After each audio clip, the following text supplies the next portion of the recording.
नमस्कार, मैं छत्तीसगढ़ अखबार के YouTube चैनल इंडिया आजकल के स्टूडियो से सुनील कुमार आज ब्रिटेन की एक दिलचस्प खबर लेकर आपके बीच आया हूँ।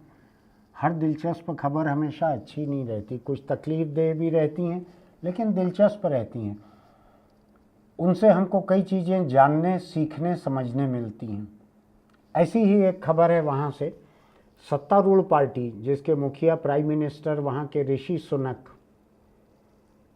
कंजर्वेटिव पार्टी है जो दक्षिणपंथी पार्टी कहलाती है, संकीर्णतावादी कंजर्वेटिव, ऐसी पार्टी ऋषि सुनक उस पार्टी के एक वरिष्ठ सांसद हैं। वरिष्ठ सांसद ली एंडरसन पार्टी से सस्पेंड कर दिया है, संसदीय दल से सस्पेंड कर दिया है, क्योंकि उन्होंने 2 दिन पहले एक बयान दिया जिसमें उन्होंने कहा कि लंदन शहर के जो मेयर हैं सादिक खान, उनके ऊपर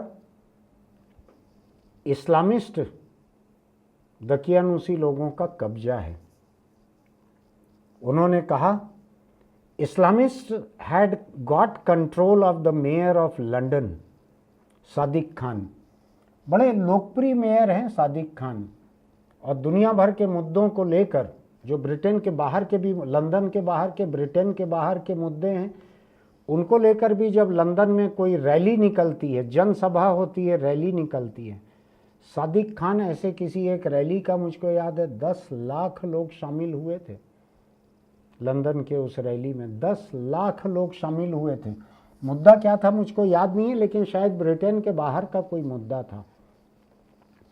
बड़े लोकप्रिय मेयर हैं वहाँ के सादिक खान। कोई उनके बारे में ऐसा कोई नहीं कह सकता कि वो एक इस्लामिक फंडामेंटलिस्ट हैं, कट्टरपंथी हैं, कोई नहीं कह सकता। लेकिन ली एंडरसन नाम के इस सांसद ने, जो कि सत्तारूढ़ कंजर्वेटिव पार्टी के हैं, उन्होंने ऐसा कहा।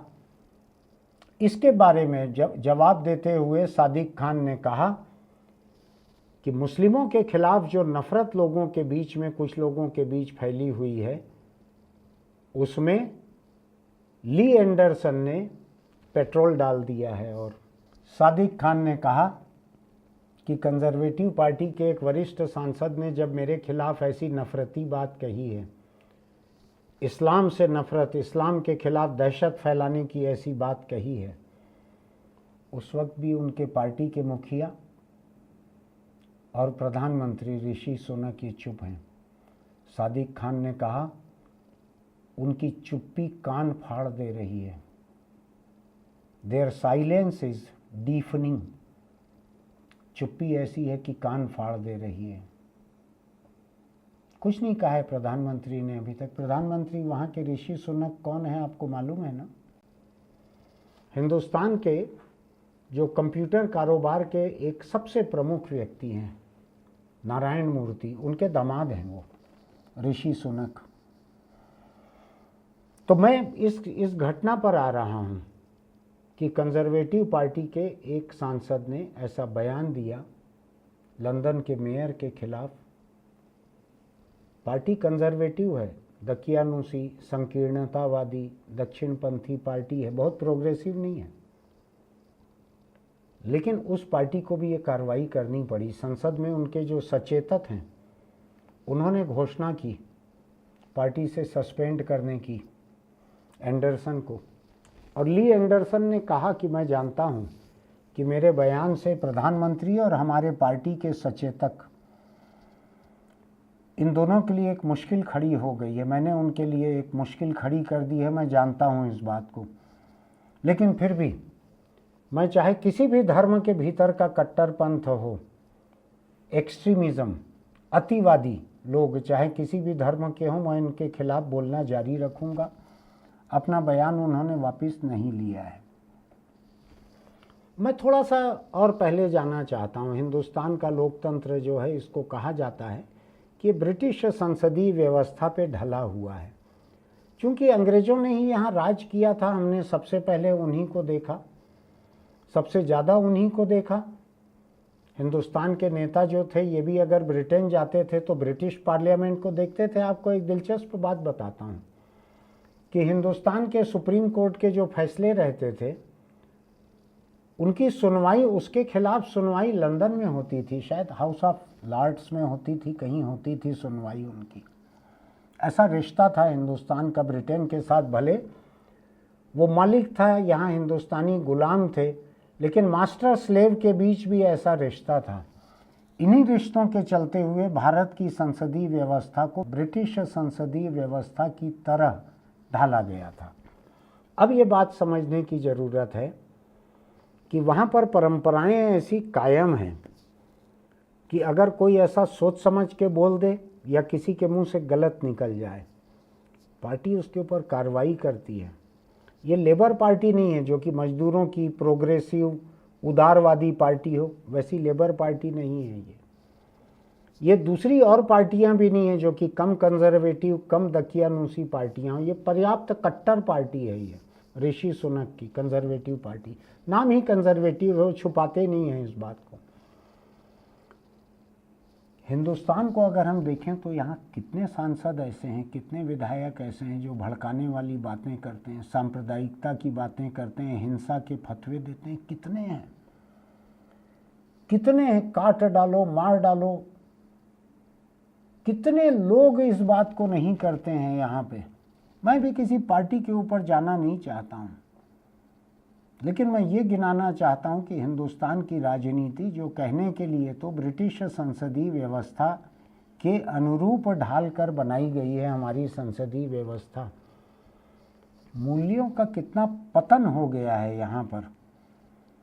यहाँ पर आधा दर्जन से ज़्यादा पहलवान लड़कियों की बलात्कार की शिकायत के बाद भी भाजपा का सांसद, जो भारतीय कुश्ती महासंघ का अध्यक्ष भी था, बेताज बादशाह था, उसको मेरा ख्याल है द्वापर या त्रेता युग से ही वो चला रहा था, बृजभूषण शरण सिंह उसका अध्यक्ष बना हुआ था।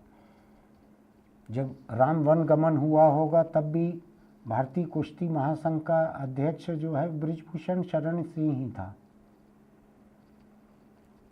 आधा दर्जन से ज़्यादा पहलवान लड़कियां जिन्होंने देश के लिए मेडल भी लाए थे, वो बलात्कार की, यौन शोषण की शिकायतें कर रही है। इसके खिलाफ पार्टी ने कुछ नहीं किया, कुछ भी नहीं किया।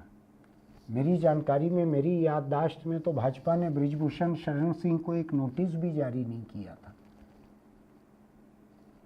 कितने ही और सांसद, कितने ही और विधायक, कितने ही वीडियो सामने आ गए हैं, किसी को कुछ नहीं कह रही हैं पार्टियां।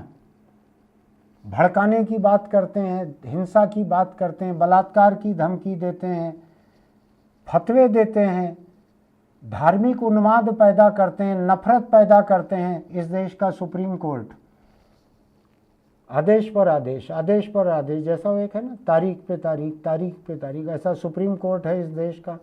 आदेश पर आदेश, आदेश पर आदेश, आदेश पर आदेश निकालता है कि हेट स्पीच के खिलाफ अगर जुर्म दर्ज नहीं करेगी पुलिस उस राज्य की, उस इलाके की, तो उनको अदालत की अवमानना का दोषी माना जाएगा। मेरा मानना है अभी तक 150-200 पुलिस वाले, दूसरे अफसर तो अदालत के कटघरे में पहुंच जाने चाहिए थे, जिनके इलाकों में हेट स्पीच दी गई और जिन्होंने कोई जुर्म दर्ज नहीं किया। न सिर्फ भाजपा की सरकारों में बल्कि दूसरी पार्टियों की सरकारों में भी हेट स्पीच दी जाती है, कोई मामला दर्ज नहीं होता। बैठे रहे सुप्रीम कोर्ट, जैसे परिवार में रहता है ना, एक सयान है, कोई बैठा है खाट पे, बूढ़ा बड़बड़ाते रहता है, घर वाले अगल बगल से निकल जाते हैं, कोई उसकी बात को ध्यान नहीं देते, सुनते नहीं। बहुत से लोगों के लिए सुप्रीम कोर्ट ऐसा ही हो गया है।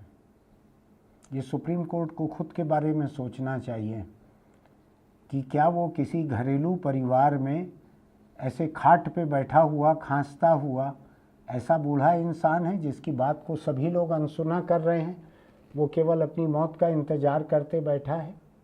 क्या सुप्रीम कोर्ट को ऐसी दुर्गति अपनी बर्दाश्त करनी चाहिए? तो मैं कुल मिलाकर ये बात कहना चाहता हूँ कि ब्रिटेन में एक मेयर के खिलाफ ऐसी बात कहने वाले पार्टी के सीनियर एमपी है, वो उसको सस्पेंड कर दिया गया। दुनिया के दूसरे लोकतंत्रों को इससे क्या सीखना चाहिए? कम से कम उन लोकतंत्रों को जहाँ के देश सरकारें अपने आप को विकसित कहते हैं।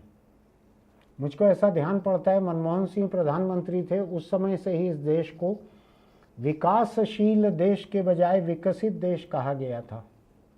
मुझको ये भी याद पड़ता है कि हिंदुस्तान में कोई प्राकृतिक विपदा आई थी, दुनिया के कुछ देशों ने मदद करने के लिए प्रस्ताव भेजा, तो मनमोहन सिंह के वक्त ही इस बात के लिए मना कर दिया था कि नहीं, हमको मदद की ज़रूरत नहीं है, हम पर्याप्त सक्षम हैं, हम अब एक विकसित देश हैं। विकसित क्या होता है? केवल भूकंप, बाढ़, इसके नुकसान को झेलने की ताकत विकसित कहलाती है? क्या पैसा, जीडीपी, शेयर मार्केट का आसमान पे पहुंच जाना, क्या ये विकसित कहलाता है? क्या विकास दर की फीसदी जो है, क्या वही विकसित होने का पैमाना है? या इंसानियत, लोकतंत्र, अभिव्यक्ति की स्वतंत्रता, महिलाओं के हक, अल्पसंख्यकों के, दूसरी जातियों के हक, देश के भीतर एक सामाजिक ताने बाने की सद्भावना, क्या देश के विकसित होने में ये तमाम चीज़ें शर्त नहीं रहती हैं? मेरा मानना है कि आर्थिक आंकड़ों को लेकर जो अपने देश को विकसित मानते हैं वो बहुत बड़ी गलती करते हैं। इस हिसाब से तो दाऊद इब्राहिम सबसे बड़ा विकसित कारोबारी है। कोई पूंजी निवेश नहीं है, 2-3 कट्टा वट्टा उसने खरीदा होगा, उसके बाद उसकी अरबों खरबों की जायदाद हो गई है। ऐसा होता नहीं है। जब आप अपने आप के विकसित होने का दावा करते हैं, अपने देश का महान होने का दावा करते हैं, विश्व गुरु होने का दावा करते हैं, तो आपको गुरु की तरह की दरियादिली भी दिखानी पड़ती है। मैं अभी एक एक चीज़ को गिनाना नहीं चाह रहा हूँ, एक एक सांसद के, विधायक के, नेता के बयानों को गिनाना नहीं चाह रहा हूँ। यहाँ पे बात बड़ी लंबी हो जाएगी, दूर तक चली जाएगी।